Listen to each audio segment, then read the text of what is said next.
প্রিয় দর্শক, সাজ্জাদ কাদিরের প্রীতি এবং শুভেচ্ছা নিন। এই মুহূর্তে আপনাদের সামনে কথা বলতে এসেছি। আওয়ামী লীগকে আর দাবায় রাখা সম্ভব হবে না, এই প্রসঙ্গটা নিয়ে আপনাদের সামনে কথা বলবো। তার আগে বাংলাদেশের একটা গণমাধ্যম আজকে একটি রিপোর্ট করেছে, দৈনিক দেশ রূপান্তর পত্রিকা। সেখানে লিখেছে, শিরোনামটা হচ্ছে এমন যে আওয়ামী লীগের গোপন প্রস্তুতি। সেখানে গোয়েন্দা প্রতিবেদনের বরাত দিয়ে লেখা হয়েছে যে আওয়ামী লীগ গোপনে নানান কর্মসূচি নিয়ে মাঠে নামছে এবং গোপন প্রস্তুতি নিচ্ছে। গোপন প্রস্তুতির মধ্যে বলা হয়েছে যে নিষেধাজ্ঞার মধ্যেও ১ মাসের কর্মসূচির পরিকল্পনা নিয়েছে আওয়ামী লীগ। প্রতিষ্ঠা বার্ষিকীতে অশান্তির পায়তারা, নগরীর বিভিন্ন স্থানে ঝটিকা মিছিল, কর্মসূচি ইত্যাদি। আজকে আওয়ামী লীগকে বর্তমান অন্তর্বর্তীকালীন সরকার আওয়ামী লীগের কার্যক্রম নিষেধাজ্ঞা দিয়েছে। কি কারণে? এই যে আন্তর্জাতিক অপরাধ ট্রাইব্যুনাল নামে একটি ট্রাইব্যুনালে আওয়ামী লীগ জুলাই অগাস্টে আওয়ামী লীগ নাকি হত্যাযজ্ঞ চালিয়েছে, তার জন্য বিচার, এবং এই বিচারটি বাস্তবায়ন না হওয়া পর্যন্ত আওয়ামী লীগের কার্যক্রম নিষিদ্ধ, এমন আদেশ জারি করেছে বর্তমান অন্তর্বর্তীকালীন সরকার। কে কাকে আসলে নিষিদ্ধ করে? আজকে এই যে আন্তর্জাতিক যে অপরাধ ট্রাইব্যুনালটি, এই ট্রাইব্যুনালটির জন্ম সৃষ্টি হয়েছিল ১৯৭১ সালে মানবতা বিরোধী অপরাধীদের শাস্তি নিশ্চিত করবার জন্য। বিগত আওয়ামী লীগ সরকারের সময়ে এই ট্রাইব্যুনালে মানবতা বিরোধী অপরাধীদের শাস্তি নিশ্চিত করা হয়েছে। শীর্ষ যুদ্ধাপরাধী ৭১-এর অনেকের ফাঁসিতে ঝুলিয়ে দেওয়া হয়েছে। তারই প্রতিশোধ হিসেবে, এগুলো আমি অনেকবার বলেছি, আবারও বলছি, প্রতিশোধ হিসেবে আজকে সুযোগ পেয়ে আওয়ামী লীগকে ষড়যন্ত্রমূলক ভাবে বিতাড়ন করে আজকে কর্মসূচি নেওয়া হয়েছে সেই যুদ্ধাপরাধীদের পক্ষ থেকে, যে আজকে আমরা সুযোগ পেয়েছি, আজকে চান্স পেয়েছি, আজকে আওয়ামী লীগকে এই ট্রাইব্যুনালেই ফাঁসিতে ঝুলাবো, এই ট্রাইব্যুনালেই জবাই করব। আহ, কি হাস্যকর! আজকে ধরুন আমরা যারা রাজনীতি করি না, তাদের কথা এটি যে আপনি আওয়ামী লীগের থেকে ভালো শাসন দিন, তাহলে আমরা আওয়ামী লীগের বিরুদ্ধে কথা বলবো। আজকে ১০ মাস ১১ মাসে আওয়ামী লীগের থেকে কি ভালো শাসন দিয়েছেন যে অন্তর্বর্তীকালীন সরকারটি দায়িত্বে আছেন তারা, কিংবা এই সরকারের পৃষ্ঠপোষক যারা জামাত জঙ্গি জোট? দেননি। আজকে দেশের মানুষের জীবনকে অনিশ্চয়তায় ভরিয়ে দিয়েছেন। আজকে যে এই যে সরকারটি, এই সরকারটির যে বৈধতা কোনো প্রেক্ষাপটেই নেই। একটি অবৈধ সরকার একটি রাজনৈতিক দলকে নিষিদ্ধ করবার সাহস পায় কিভাবে? এটি সবচেয়ে বড় প্রশ্ন।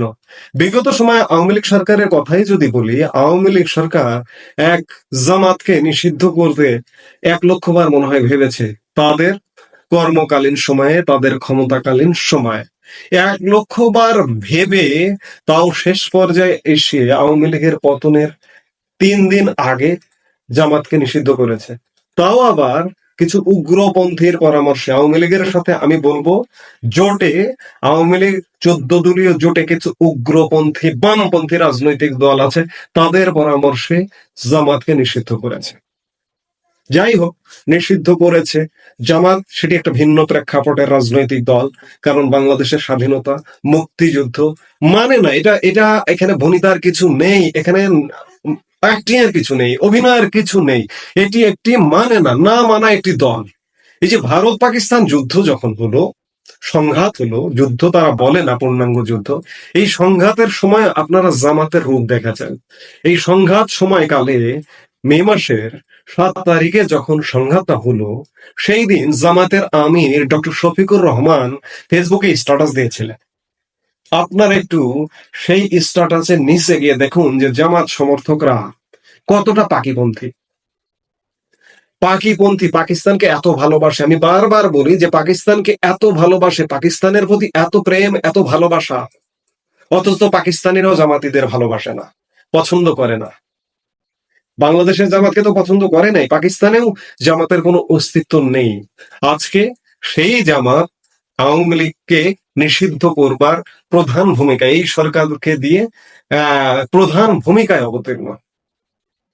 আজকে বলবো যে আওয়ামী লীগকে নিষিদ্ধ করা হচ্ছে। আওয়ামী লীগ কেন মানবেন আপনারা? আপনাদেরকে নিষিদ্ধ করা হচ্ছে। এই সরকারটি কি, আমি তো বারবার বলি, এই সরকারটি কি বৈধ সরকার? একটি রাজনৈতিক সরকার, জনগণের মাধ্যমে নির্বাচিত সরকার। তার নির্দেশনা আপনারা কেন মানবেন? এই যে পত্রিকা কেন বলছে যে গোপন প্রস্তুতি, গোপন প্রস্তুতির কিছু নেই। 3.5 লক্ষ ইতিমধ্যে গ্রেপ্তার করেছে, আর কত গ্রেপ্তার করবে? আরো 3.5 লক্ষ। প্রস্তুত হন। আপনি রাজনীতি করেন, রাজনীতি করতে হলে আপনার গ্রেপ্তার হতে হবে, জেল হতে হবে, জুলুম হতে হবে। কারণ আমার প্রশ্ন যে আমার ভালো শাসন দরকার। আওয়ামী লীগের 16 বছরের শাসন যদি খারাপ হয়, তার থেকে ভালো শাসন দরকার। সেই শাসন কি আমি পাচ্ছি? কিংবা আগামী দিনে পাবো? কাদের হাত দিয়ে পাবো? বিএনপি, জামাত, এনসিপি তাদের হাতে পাবো? কোনো সম্ভাবনা নেই। তাহলে আওয়ামী লীগ কি দোষ করলো? আওয়ামী লীগ তো কোনো দোষ করেনি। এই যে আওয়ামী লীগের যে মিথ্যা বিচারটা করা হচ্ছে, আওয়ামী লীগের আসলে কোনো অপরাধ নেই। আমি একজন সাধারণ মানুষ হিসেবে, সাধারণ নাগরিক হিসেবে বলতে পারি যে জুলাই আগস্টে অন্ততপক্ষে এই হত্যার নামে যে বিচারের নামে যে প্রহসনটা করা হচ্ছে, সরকার, আওয়ামী লীগ ছিল সরকারে, আওয়ামী লীগের দায়িত্ব ছিল রাষ্ট্রের জানমালের নিরাপত্তা দিতে। যাই, এই জানমালের নিরাপত্তা তো আওয়ামী লীগ দিয়েছে। কিন্তু এই যে আজকে যারা বিচার করছে, মেট্রো রেল কারা পুড়িয়েছে? জুলাই আগস্টের আন্দোলনকারীরা।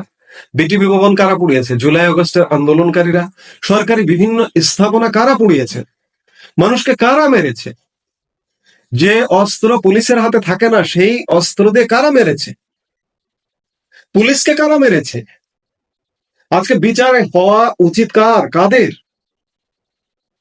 অথচ বিচারটা উল্টো হচ্ছে, এবং প্রহসনের বিচার।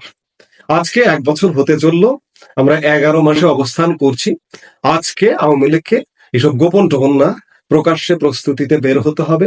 আমরা দেখছি, আস্তে আস্তে এগুলো দেখছি। আগামী 23শে জুন আওয়ামী লীগের প্রতিষ্ঠা বার্ষিকী, 76তম প্রতিষ্ঠা বার্ষিকী, 76 বা 77তম প্রতিষ্ঠা বার্ষিকী। কাজেই আওয়ামী লীগকে বের হতে হবে, তাছাড়া কোনো উপায় নেই। কারণ আমাদের রাজনৈতিক দল, আমরা এটা ভাববার কোনো কারণ নেই যে আমাদের স্বর্গ থেকে একটা রাজনৈতিক দল এসছে। আমি বারবার এই কথাগুলো বলি, এই কথাগুলো রিপিট শুনতে শোনা যায়, কিন্তু তারপরেও আমাদের কপালে এমন ভাগ্য জোটেনি যে স্বর্গ থেকে রাজনৈতিক দল এসছে, সেই দল রাতারাতি 6 মাস, 1 বছর বা 5 বছরে সবকিছু পাল্টে দেবে, প্রশ্নই আসে না। অন্যান্যরা যেহেতু দুর্বৃত্ত, আওয়ামী লীগও যদি দুর্বৃত্ত তার মধ্যে থেকে থাকে, আমরা বলবো দুর্বৃত্তটাকে একটু দূরে রেখে অন্যদের থেকে ব্যতিক্রম হতে হবে আওয়ামী লীগকে। আজকে আওয়ামী লীগ জনপ্রিয়, বিভিন্ন সার্ভে, বিভিন্ন রিপোর্টে আজকে জনপ্রিয় হিসেবে দেখছি কেন? এই মুহূর্তে মাঠে কার্যরত আছে বিএনপি, জামাত, এনসিপি, তাদের দুর্বৃত্তপনা মানুষ দেখছে। আওয়ামী লীগ সেই অর্থে কার্যক্রমে নেই বিধায় আওয়ামী লীগ জনপ্রিয়। কিন্তু আওয়ামী লীগ যদি আবার দুর্বৃত্তপনা কার্যক্রম নিয়ে হাজির হয়, সেটা আওয়ামী লীগের জন্য খারাপ হবে। এবং আওয়ামী লীগের শাসনের কথা বারবার মানুষ মনে করছে, মনে করতে করতে আজকে মানুষ মনে করছে যে না, সেই আওয়ামী লীগ যা ছিল সেটাই ভালো ছিল। এখন যে বন্দোবস্তের কথা বলা হচ্ছে, বন্দোবস্ত শব্দটা, বন্দোবস্ত নতুন, আমার মুখে বেশি বেশি আসে আর কি। এইসব জামাতিদের কণ্ঠের ভাষা, যে বন্দোবস্ত, এই নতুন বন্দোবস্তের কথা বলা হচ্ছে, এই বন্দোবস্ত বাংলাদেশকে রক্ষা করবে না।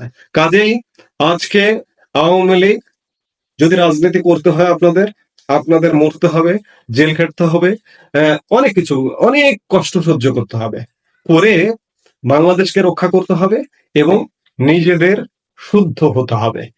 এটি আমাদের সর্বস্তরের দেশবাসীর প্রত্যাশা। এই মুহূর্তে এ পর্যন্তই। সবাই ভালো থাকুন, সুস্থ থাকুন। আমাদের ভিডিওগুলো নিয়মিত পেতে সাবস্ক্রাইব করুন Sajjad Kadir and the legends YouTube channel এবং লাইক, কমেন্ট, শেয়ার করে সাথে থাকুন।